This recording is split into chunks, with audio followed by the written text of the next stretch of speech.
ඔයගොල්ලෝ හදලා ඇති කියලා ගන්න. එහෙම නේද? හරි බලමු ආහද උත්තරේ හරියද කියලා එහෙනම්. මම පොඩ්ඩක් මේක සරලව කියලා දෙන්න කාටද පැටලලා තියෙනවා නම් ඊට පස්සේ මම යනවා ඊළඟ එකට. බලමු.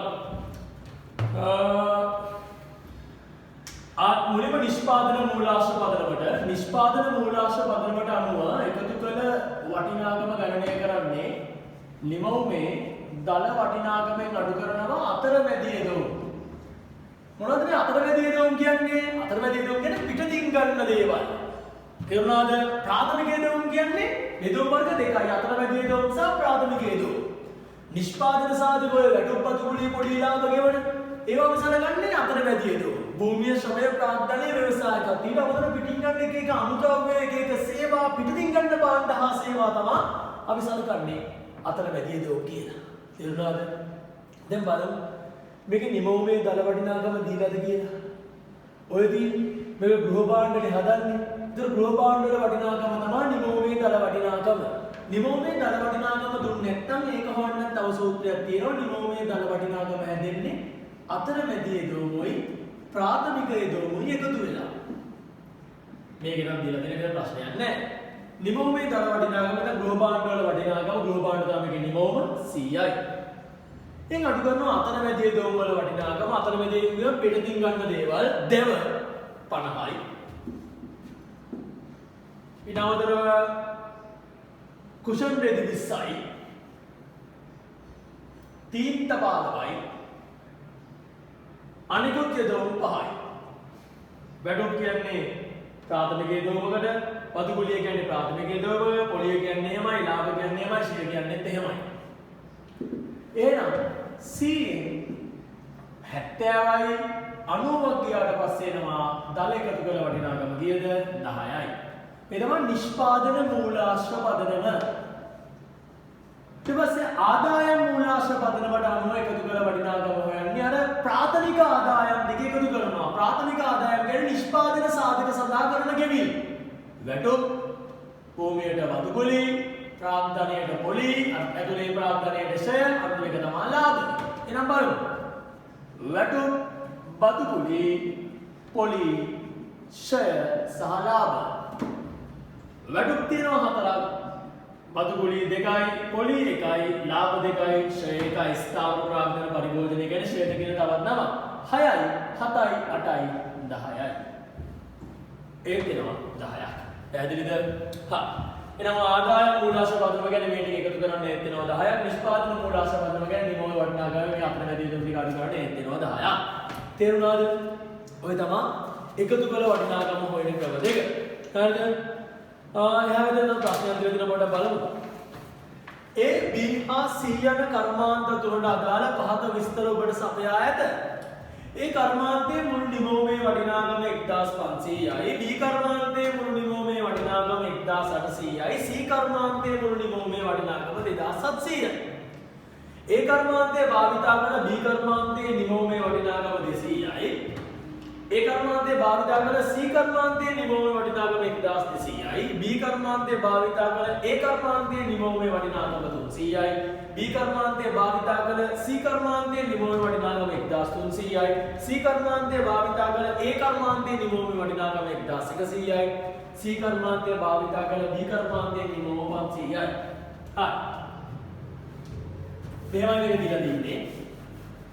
මුලින්ම කර්මාන්තය නිමවුමේ දල වටිනාකම පිටතින් ගත්ත දේවල් ඉගෙන තව කියනවා අතරමැදි යෙදවුම් ඊට පස්සේ එනවා දල එකතු කළ වටිනාකම්. ප්‍රධාන කර්මාන්ත තුනයි A, B හා C.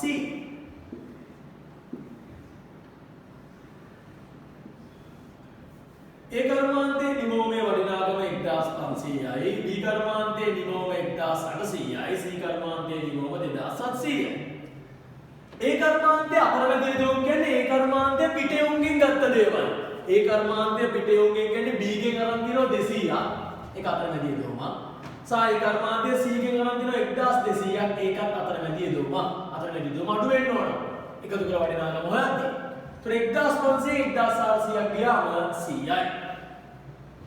ඊට පස්සේ B කර්මාන්තයේ නිමවුම 1800යි. ඒ B කර්මාන්තයේ A කර්මාන්තයේ 300ක යොදවුමක් අරගෙන තියෙනවා. එයා තමයි C කර්මාන්තයේ 1300ක් අරන් තියෙනවා. ඒතකොට එයා ඔක්කොම පිටින් අරන් තියෙනවා 1600ක්. ඒතකොට 1700 ගියාට පස්සේ 1600ක් ගියාට පස්සේ 200යි. C කර්මාන්තයේ 2700ක් හදලා තියෙනවා. හැබැයි එයා A කර්මාන්තයේ 1100ක අතර දේවල් අරගෙන ඒතකොට අතරමැද යොදවුම B කර්මාන්තයේ 500ක් අරගෙන. ඒතකොට 1600ක් ගත්තා කියන්නේ ඒතකොට එයා එකතු කරලා තින්නේ 1100යි. හරිද? එහෙනම් මෙන්න එනවා සමස්ත එකතු කර වටිනාකම් මේ ටික එකතු කරාට පස්සේ 1400ක්. අන්න සමස්ත එකතු කර වටිනාකම 1400යි. හරිද? මම හිතනවා පාඩ තේරෙන්නේ නැති කියලා. හරිද? අදා ගන්න කොට කලේ නැත්තම්. හරිද? ඉරිගහන ප්‍රශ්න ටිකක් තමයි ඊළඟට දෙන්නේ. මම කැමතියි ඔයා එක තනියම කරනවා නම්. හරිද? ඉරිගහන ප්‍රශ්න ටිකක් තියෙන්නේ. ඔයා එක තනියම කරනවා නම් මම කැමතියි. මාව ස්ටොප් කරලා ඒක නිසා කරන්න. හරිද? කරලි වුණාට පස්සේ අපි බලමු මොකද්ද කියලා. හරිද? මේ ප්‍රශ්න ටිකත් කලින් පොඩි මේ ප්‍රශ්න වලට කලින් අපි මෙහෙම කරමුද? අපි තියලාම කියන්නේ ඉවර කරමුද? මොකක්ද තියලාම කියන්නේ? මතකද? මේ දලදේශීය නිෂ්පාදනයේ දීගණ දෝෂ වළක්වන්න පුළුවන් ක්‍රම දෙකයි. මොකද්ද? එකතු කළ වටිනාකම් ක්‍රමයයි අවසාන නිෂ්පාදන ක්‍රමයයි. අපි අවසාන නිෂ්පාදන ක්‍රමයේ තියෙන තමයි මොන ක්‍රමයකට ආවේද? එකතු කළ වටිනාකම් ක්‍රමයට ආවේ. තමක් නේ. මේ එකතු කළ වටිනාකම් අපි ආයේ කොටස් දෙකකට හේවුවා. එකක් තමයි එකතු කළ වටිනාකම හොයන්න පුළුවන් නිෂ්පාදන මූලාශ්‍ර පදනමට. නිෂ්පාදන මූලාශ්‍ර පදනමට අනුව එකතු කළ වටිනාකම හේවුවේ නිමෝමේ දල වටිනාකමෙන් අඩු කරලා අතරමැදි යදෝ. අතරමැදි යදෝ කියන්නේ පිටින් ගන්න භාණ්ඩ හා සේවා. ආදාය මූලාශ්‍ර පදනමට එකතු කළ වටිනාකම ගන්න කියන්නේ නිෂ්පාදන සාධක සඳහා කරන ගෙවීම් ටික එකතු කරලා. හරිද? ශ්‍රමයට වැටුපත්, ප්‍රාග්ධනයට පොලියක්, හරිද? භූමියට වතු ගොලියක්, පිට අභ්‍යන්තර ප්‍රාග්ධනයට ෂෙයක්, ඒ වගේම තමයි ව්‍යවසායකත්වයට ලාභය. මෙන්න මේ ටික එකතු කරාට පස්සේ ආවා ආදාය මූලාශ්‍ර පදනමට අනුව අපි එකතු කළ වටිනාකම. ඊට පස්සේ අපි යන්න හදන්නේ අර තියලා ආපු අවසාන නිෂ්පාදන ක්‍රමය කරලාම ඔය ප්‍රශ්න ටික කරමු. එන්නකො එන්න. අවසාන නිෂ්පාදන ක්‍රමය. දීගණ දෝෂ වළක්වන්න පුළුවන් ක්‍රම දෙකයිනේ. එකක් තමයි එකතු කළ වටිනාකම් ක්‍රමය, ඒක අපි කතා කරා. අනිත් එක තමයි අවසාන නිෂ්පාදන ක්‍රමය. හිතන්නකො මෙහෙම. තිරිඟු වගා කරපු තිරිඟු වල වටිනාකම 1000යි. ඒකින් හදපු පාන් පිටි වල වටිනාකම 1500යි. ඒකින් හදපු පාන් වල වටිනාකම 2000යි. ඒකින් හදපු සැන්ඩ්විච් වල වටිනාකම 3000යි. දැන් මේකේ අවසාන නිෂ්පාදන ක්‍රමයේදී අපි ගත්තේ අවසාන භාණ්ඩ විතරයිනේ. ඔයා ඒක දන්නවා පොඩියට ඒක හරි මම මේකේ ගැඹුරු කියලා දෙන්න යන්නේ හොඳට අහගන්න. ඒක නිසා දන්නවා කියලා පඬිතියා වගේ ඉන්න එපා. හරිද? හොඳට අහගන්න. ඔය මේකේ ගොඩක් ගැඹුරු තියෙන්නේ. එතකොට අවසාන නිෂ්පාදන ක්‍රමයේදී ගන්න මේ අවසාන අධ්‍යයනයේ තියෙන භාණ්ඩය විතරයි. ඒ කියන්නේ සැන්ඩ්විච් විතරයි. ඒතකොට සැන්ඩ්විච් වල වටිනාකම රුපියල් 3000ක් කියන අපි ජාතික ගිණුම් වලට දානවා. මේ තුනම දාන්නේ නැහැ. හරිද? සැන්ඩ්විච් විතරක් දානවා. නිෂ්පාදන ක්‍රියාවලියේ අවසාන අධ්‍යයනයේ ඉන්න කෙනා විතරයි දාන්නේ. පොඩ්ඩක්. ගොඩක් කට්ටිය ඔළුවේ තියාගෙන වැරදි දෙයක්. ඒ තමයි අවසාන නිෂ්පාදිත කියන්නේ අපි පරිභෝජනයට ගන්න භාණ්ඩ කියලා තමයි ගොඩක් කට්ටිය හිතන්නේ. ගොඩක් කට්ටිය හිතන්නේ එහෙමයි. අපි අපේ පරිභෝජනයට ගන්න භාණ්ඩ අවසාන නිෂ්පාදනය. කියන්නේ පාරිභෝගිකයා විසින් එයාගේ පරිභෝජනයට ගන්න භාණ්ඩවල අවසාන නිෂ්පාදනය නෑ. පරිභෝජනයට ගන්න භාණ්ඩ තමයි. හැබැයි ඒක පාරිභෝගිකයා කියන්න බෑ. සමහර විට මේ පරිභෝජන භාණ්ඩ අපි ගන්න පුළුවන්. පාරිභෝගිකයන් ගන්න පරිභෝජන භාණ්ඩක් තියෙනවා. ව්‍යාපාරිකයෝ එයාගේ පරිභෝජනයට භාණ්ඩ ගන්නවා. ඒ ව්‍යාපාරිකයා. එහෙනම් මතක තියාගන්න මේ අවසාන භාණ්ඩ නැත්නම් අවසාන පරිභෝජනයට ගන්න භාණ්ඩ දෙකොල්ලක් ගන්නවා. එකක් තමයි අපි ගන්නවා පාරිභෝගිකයන්. තව ගන්නවා ව්‍යාපාරිකයන්. අපි අපේ පරිභෝජනයට ගන්න අවසාන භාණ්ඩ වලට අපි නමක් කියනවා පාරිභෝගික භාණ්ඩ. අපි අපේ පරිභෝජනයට ගන්න අවසාන භාණ්ඩ වල වෙනම කියන මොන භාණ්ඩද? පාරිභෝගික භාණ්ඩ. දැනෙන්නේද? ව්‍යාපාරිකයොත් එයාගේ පරිභෝජනයට අවසාන භාණ්ඩ ගන්නවනේ. ඒ වල වෙනම කියනවා ප්‍රාග්ධන භාණ්ඩ. එහෙම නැත්නම් අපි කියනවා ආයෝජන භාණ්ඩ. නැත්නම් ප්‍රාග්ධන භාණ්ඩ. එහෙනම් අවසාන නිෂ්පාදිත ක්‍රමයේදී ගන්න අවසාන නිෂ්පාදිත විතරයි. ඒ කියන්නේ පරිභෝජනයට ගන්න භාණ්ඩ විතරයි. මේ පරිභෝජනයට ගන්න අවසාන නිෂ්පාදිත කොටස් දෙකක් තියෙනවා. එකක් තමයි අපි පාරිභෝගිකයන් විදිහට අවසාන පරිභෝජනයට ගන්න දේවල් සහ ව්‍යාපාරිකයන් විදිහට එයාගේ පරිභෝජනයට ගන්න දේවල්. පාරිභෝගිකයන් විසින් අපි පරිභෝජනයට ගන්න භාණ්ඩ වලට වෙනවා කියනවා පාරිභෝගික භාණ්ඩ. ව්‍යාපාරිකයන් විසින් පරිභෝජනයට ගන්න භාණ්ඩ වලට වෙනවා කියනවා ආයෝජන භාණ්ඩ. ඒක නිසා අවසාන නිෂ්පාද වර්ග දෙකක් තියෙනවා. මොකද අවසාන නිෂ්පාද වර්ග දෙක? අගමද පාරිභෝගික භාණ්ඩයි අනිදාමද ආයෝජන භාණ්ඩයි. එහෙනම් අවසාන නිෂ්පාද ක්‍රමයේදී රටේ නිමවුම දක්ෂිරු කරන්නේ රටේ තියෙන පාරිභෝගික භාණ්ඩයි රටේ තියෙන ආයෝජන භාණ්ඩයි එකතු කරාට පස්සේ එනවා නිමවුමේ වටිනාකම. එහෙනම් අවසාන නිෂ්පාදන ක්‍රමයට අනුව නිමවුමේ වටිනාකම ගණනය කරන්නේ පාරිභෝගික භාණ්ඩයි ප්‍රාග්ධන භාණ්ඩයි මොනා කරලාද එකතු කරලා. පැහැදිලිද? ෂුවර්ද? හැබැයි තවත් කෑල්ලක් තියෙනවා. මට ඕන නම් ඔය කෑල්ල කියලා නිකන් ඉන්න පුළුවන්. හැබැයි මට තර්කය උගන්වන්න ආසයි. එහෙනම් තර්කය ඉගෙන ගන්න. අපි තාත්තලා හරිද? මම එකක් කියලා ඉන්නකෝ එන. මේකේදී අම තවත් කෙනෙක් එනවලු. දැන් ඔයා දන්නවනේ අවසාන එක භාණ්ඩයක් තමයි අපි ගන්න පාරිභෝගික භාණ්ඩ. තවදා ව්‍යාපාරිකව ගන්න ආයෝජන භාණ්ඩ. ඒත් අපි හිතන් ඉන්නේ මේ දෙක තමයි අවසාන නිෂ්පාදන කියලා. ඒකද අවසාන නිෂ්පාදන ක්‍රමයට අනුව නිමවුමේ වටිනාකම සමානයි අවසාන නිෂ්පාදන ක්‍රමයට අනුව නිමවුමේ වටිනාකම සමානයි පාරිභෝගික භාණ්ඩ ධන ආයෝජන භාණ්ඩ කියලා තමයි අපි හිතන්නේ. මොකද අපි දන්න විදිහට අවසාන නිෂ්පාදන දෙකක් තියෙනවා. එකක් තමයි අපි ගන්න අවසාන නිෂ්පාදන පාරිභෝගික භාණ්ඩ, ව්‍යාපාර ගන්න අවසාන නිෂ්පාදන ආයෝජන භාණ්ඩ. හිතන්න මේක තමයි කෙනෙකුත් ඒගොල්ලෝ එකතු කරලා තියෙනවා නේ වන්දා. මම ඒකට හේතුව ඊට පස්සේ කියන්නම්. අපි ඒකට කියනවා අතරමැදි තොග වෙනස් වී. ඒකත් මෙන්න නිමවුමේ වටිනාකම වන්දි ඒගොල්ලෝ අරන් තියෙනවා. මොකද්ද මේ අතරමැදි තොග වෙනස් වීම කියන්නේ? අතරමැදි තොග වෙනස් වීම කියන්නේ වසර අග තොගයයි වසර මුල තොගයයි අතර තියෙන වෙනස. හරිද? වසර අග තොගයයි වසර මුල තොගයයි අතර තියෙන වෙනස. මේ තොගය කිව්වම මේකට කියනවා අමුද්‍රව්‍ය, නොනිමි ද්‍රව්‍ය, නිමි ද්‍රව්‍ය. වසර මුලේවත් අමුද්‍රව්‍ය, නොනිමි ද්‍රව්‍ය සහ නිමි ද්‍රව්‍ය. ඒතර අතරමැදි තොග වෙනස් වීම ගණනය කරන්නේ වසර අග තොගයෙන් අඩු කරනවා වසර මුල තොගය. ඇයි අඩු? වසර අග තොගයෙන් වසර මුල තොගය අඩු කරන්න. මම බොහොම සරල කතාවක් කියන්නම්. හරිද? මම බොහොම සරල කතාවක් කියන්නම්. හරි? හිතන්න අපේ තාත්තලාගේ මඩුවේ ඇතුලේ වඩු මඩුවේ ඇතුලේ වසර අග හදපු අල්මාරි 4ක් ඉතුරු වෙලා තිබ්බා. වසර අග හදපු අල්මාරි 4ක් ඉතුරු වෙලා තිබ්බා. එක අල්මාරියක් රුපියල් 20000 ගානේ මේ අල්මාරි 4 වටිනාකම රුපියල් 80000යි. රුපියල් 80000යි. හරිද? හැබැයි මේක දැන් තාම තියන්නේ අපේ තාත්තලාගේ මඩුවේ කර්මාන්ත ශාලාවේ. තාම විකුණලා නැහැ. ඒකනේ තොගේ කියන්නේ. ඉතින් මේ හදපු භාණ්ඩ අපේ පාරිභෝගික භාණ්ඩ ඇතුලේ නැහැ. ඒව නේද? හදපු භාණ්ඩ ආයෝජන භාණ්ඩ ඇතුලෙත් නැහැ. හැබැයි ඒක අපි හදපු දෙයක්. ඒක මේ අවුරුද්දේ හදපු නිමවුමක්. මේ අවුරුද්දේ හදපු නිමවුමක් නම් අනිවාර්යයෙන්ම ඒක මේ අවුරුද්දේ නිමවුමට මොනවා වෙන්න ඕනද? එකතු වෙන්න ඕන.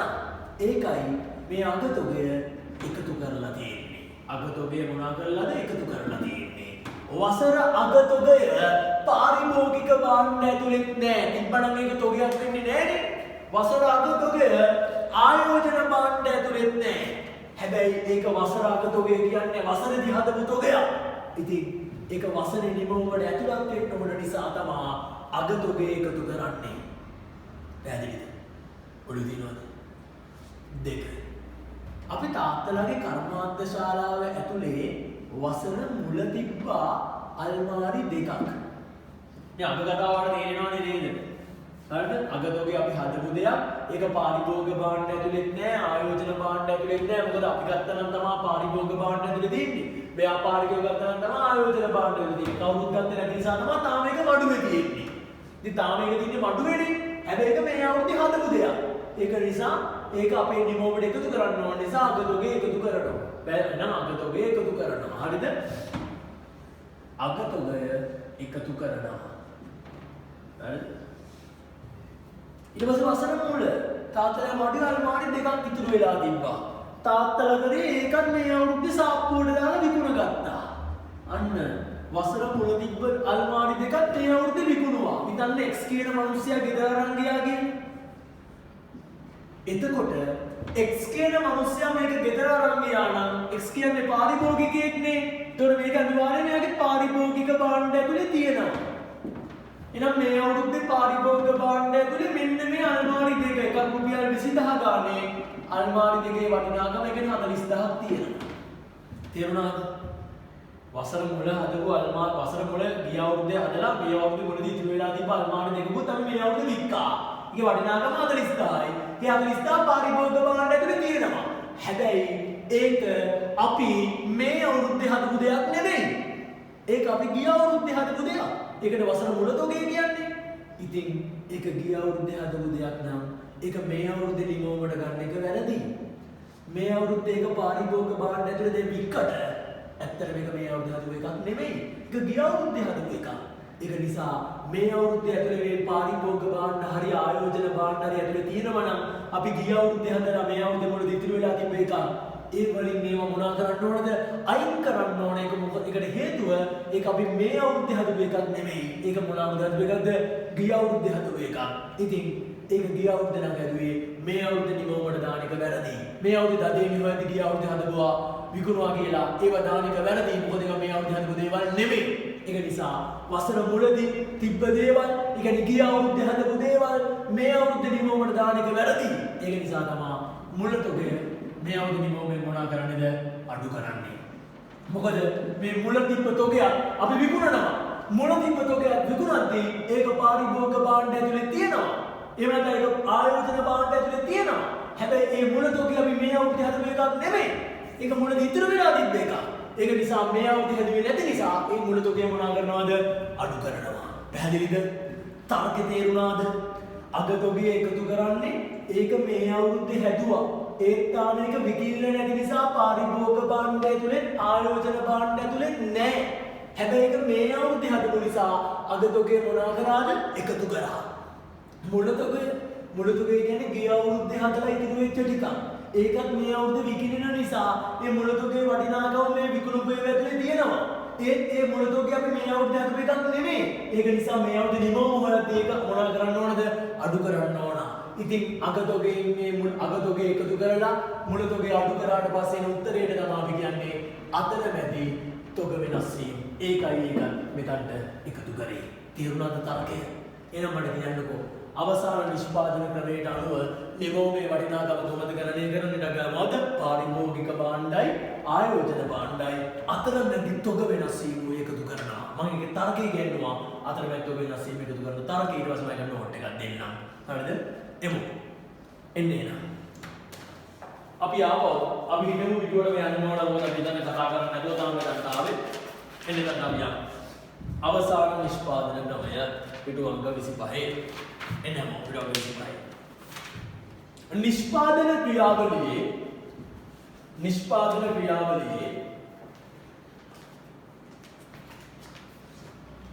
අවසන් අධ්‍යරයේ පවතින භාණ්ඩ හා සේවාවල වටිනාකම පමණක්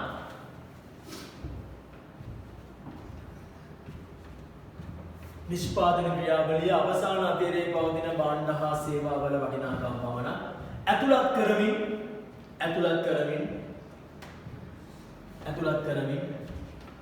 නිමවම තක්සේරු කිරීම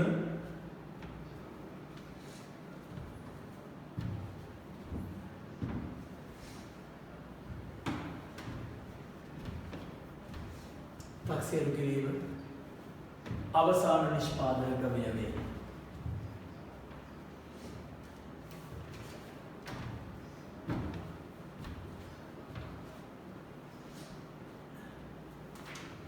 අර කොටුවක් තියෙන්නේ ඒ කොටුවට ලියන්න මෙන්න මේක. මෙතනදී අමුද්‍රව්‍ය තොග වර්ග තුනක් මම කියුවාට ප්‍රධාන වශයෙන් දෙන තොග වර්ග දෙකයි ගැලපෙන්නේ. නිමිද්‍රව්‍ය තොගේ ඔටෝ ගැලපෙන නිසා එක ගන්නෙ නෑ. අමුද්‍රව්‍යයයි නොනිමිද්‍රව්‍යයයි විතරයි ගන්නෙ. අර තොග වර්ග තුනක් තියෙනවා කියලා මම කිව්වා තමයි. සාමාන්‍ය තොග තුනයි. හැබැයි අතරමැද තොග වෙනසෙන් ගලපද්දී අපි ගන්නෙ මේ තොග වර්ග දෙක විතරයි. මොකද්ද? අමුද්‍රව්‍ය තොගයයි නොනිමිද්‍රව්‍ය තොගයයි මොකද නිමි තොගේ ඔටෝ ගැලපෙන නිසා. හරි. එමු. ගැටගෙන ලියමු කොටුව ඇතුලේ. පාරිභෝගික භාණ්ඩ මෙහෙම කතර දෙයක් දැම්මා. ආයෝජන භාණ්ඩ කතර දෙයක් දැම්මා. අතරමැදි තොග වෙනස් වීම කියලා කතර දෙයක් දැම්මා. එකතු කරා මෙහෙළුවා නිමෝමේ වටිනාකම. නිමෝමේ වටිනාකම. ඊට පස්සේ අතරමැදි තොග වෙනස් වීම කියන්නේ වසර අග තොගයයි වසර මුල තොගයයි අතර වෙනස. හැබැයි වසර අග ගන්නේ අමුද්‍රව්‍යයයි නොනිමිද්‍රව්‍යයයි විතරයි. තොග තුනක් තියෙනවා ඒක හරියි. හැබැයි ගන්න මෙතනට අමුද්‍රව්‍යයයි නොනිමිද්‍රව්‍යයයි විතරයි. වසර මුලටත් ගන්නේ අමුද්‍රව්‍යයයි නොනිමිද්‍රව්‍යයයි විතරයි. බලන්න. අතරමැදි තොග වෙනස් වීම. අතරමැදි භාණ්ඩ තොග වෙනස් වීම යනු යම් කාලච්ඡේදයක් තුළදී අමුද්‍රව්‍ය හා අර්ධ නිමි භාණ්ඩ. අර්ධ තමයි ඒවා අතරමැදි අවස්ථාවේදී ඉන්නේ. අමුද්‍රව්‍ය හා අර්ධ නිමි භාණ්ඩ තොගවල හට බලපෑම වෙනස් වීමය. එනම් අවසාන අතරමැදි තොගෙන් ආරම්භක අතරමැදි තොගේ අඩු කළ විට ලැබෙන ශේෂයයි. මේ ධන හෝ ඍණ විය හැකියි. උතන ලියන්න ඕන නම් අතරමැදි තොග වෙනස් වීම සමානයි. අතරමැදි වෙනස් වීම සමානයි. වසර අග අමුද්‍රව්‍ය හා නොනිමිද්‍රව්‍ය තොගය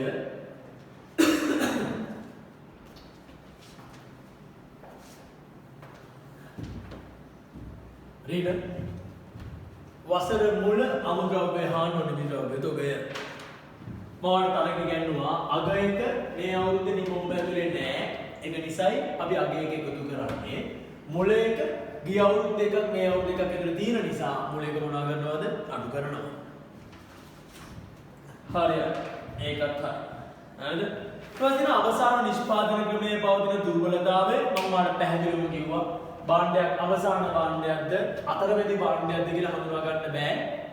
භාණ්ඩ ස්වභාවය මත ඒක තීරණය මිලදී ගන්නා පුද්ගලයාගේ මොනවා මතද? චේතනාව මත. ආයෙත් ඉගෙනුනේ. ඒක නිසා ප්‍රායෝගිකව භාණ්ඩය අවසාන භාණ්ඩයක්ද අතරමැදි භාණ්ඩයක්ද කියලා තෝරා ගන්න අමාරුයි. ඒක නිසා තමයි අවසාන නිෂ්පාදන ක්‍රමයට කරන්න ගියාම එක එක ප්‍රශ්න ඇති වෙන්නේ. ඒකයි අපි කිව්වේ හොඳම ක්‍රමය එකතු කළ වටිනාකම ක්‍රමය කියලා. බලමු.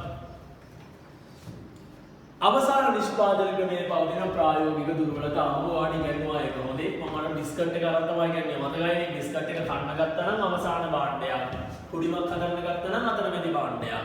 හැබැයි ඒක තීරණය වුණේ බිස්කට් එකේ ස්වභාවය මත නෙමෙයි. මිලදී ගන්නා පුද්ගලයාගේ චේතනාව මත. ඉතින් චේතනාවට අනුව මේක වෙනස් වෙන නිසා හරියට හඳුනා ගන්න අමාරුයි. ඒක තමයි මේකේ තිබෙන දුර්වලතාවය. පැහැදිලිද? බලමු. අවසාන නිෂ්පාදන ක්‍රමයේ පවතින ප්‍රායෝගික දුර්වලතාවය. භාණ්ඩයක් අවසාන භාණ්ඩයක්ද නැත්නම් අතරමැදි භාණ්ඩයක්ද යන්න වෙන්කොට හඳුනා ගැනීමේ අපහසුව මෙම ක්‍රමයේ ඇති දුර්වලතාවයයි. භාණ්ඩයක් අවසාන භාණ්ඩයක්ද අතරමැදි භාණ්ඩයක්ද යන්න තීරණය වනුයේ මෙම භාණ්ඩයේ ස්වභාවය මත නොව එහි භාවිතය මතයි. ඒ කියන්නේ මිලදී ගන්නා පුද්ගලයාගේ චේතනාව මතයි. එනම් එකම භාණ්ඩයේ ස්වභාවය අනුව අවසාන භාණ්ඩයක් භාවිතය අනුව අවසාන භාණ්ඩයක් හෝ අතරමැදි භාණ්ඩයක් වෙන්න පුළුවන්. හරිද? විදුලි බලය, කෙරෙසිලි, තිලක පිටි තියන මේවා ගෘහ පරිභෝජනයට ගන්නා විට අවසාන පාරිභෝග භාණ්ඩ වේ. එහෙම නේද? හැබැයි මේවා තවදුරටත් නිෂ්පාදනයට දා ගන්නා විට ඒවා අතරමැදි භාණ්ඩ වේ. මේවා දාලා වෙන මොනවා හරි අතරවන ඒවා අතරමැදි භාණ්ඩ.